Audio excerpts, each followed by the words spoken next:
బస్సులేమో మా సొంటోళ్ళకి ఫ్రీ అయినాయి, కార్లు జీపులేమో లేకపాయి. మెట్రోలో పోదామంటే ఆ రూట్లో మెట్రో ఉండదాయి.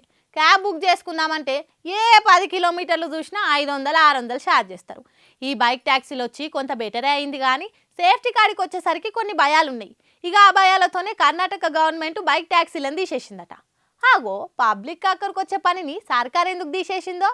ఈ ట్రాఫిక్ రోదను ట్యాక్సీల ఛార్జీలను తప్పించుకుంటందుకు మన దగ్గర అందుబాటులో ఉన్న దాంట్లో బైక్ ట్యాక్సీలు చాలా బెటరు. ఏముంది, మనం ఏ సందులో డ్రాప్ ఉందని చెప్పినా వస్తారు, ఎంత దూరమైనా వస్తారు. ఛార్జీలు కూడా పెద్దగా ఉండయి. ఈ బైక్ ట్యాక్సీలు ఎంతో మందికి ఉపాధిని, పార్ట్ టైం జాబ్లను చూపిస్తుంటే ప్యాసింజర్ కు చాలా కంఫర్ట్ గా ఉంటది. అయితే అమ్మాయిల విషయానికి వస్తే మాత్రం అంత సేఫ్టీగా లేదని అంటున్నారు. ఈ నడుమ ఆడోళ్ల మీద దాడులు, అఘాయిత్యాలు ఎక్కువైనాయి కదా, అందులో ఎక్కువ ఈ ట్యాక్సీలు, బైక్ ట్యాక్సీలు నడిపేటోళ్లతోనే అయినాయని వార్తలు వస్తున్నాయి. ఇక దీన్ని ఇట్లనే చూసుకుంటూ ఉండలేమనుకుంటుందట కర్ణాటక గవర్నమెంట్. అమ్మాయిల రక్షణ కంటే వేరేది ఏది ఎక్కువ కాదు అని బైక్ ట్యాక్సీల మీద నిషేధం పెట్టిందట. సేఫ్టీ లేని కారణంగానే రాష్ట్రంలో బైక్ ట్యాక్సీ సిస్టమ్ ను తీసేస్తున్నామని చెప్పింది సర్కారు. కానీ పురాగా తీసేయకుండా కొన్ని కండిషన్లు పెట్టి చూద్దామని అనుకున్నట. కాకపోతే మెజారిటీ జనాలు బైక్ ట్యాక్సీలు వద్దనేసరికి ఇక వీటిని మొత్తానికి బంద్ పెడితే మంచిదని ఈ నిర్ణయం తీసుకున్నట. ఏమంటారు? కర్ణాటక సర్కార్ తీసుకున్న నిర్ణయం మంచిగానే ఉందా? మరి మన తెలంగాణలో కూడా ఈ సిస్టమ్ ను ఉంచుదామా, తీసేద్దామా? జర ఆలోచన చేసి కింద కామెంట్ చేయండి.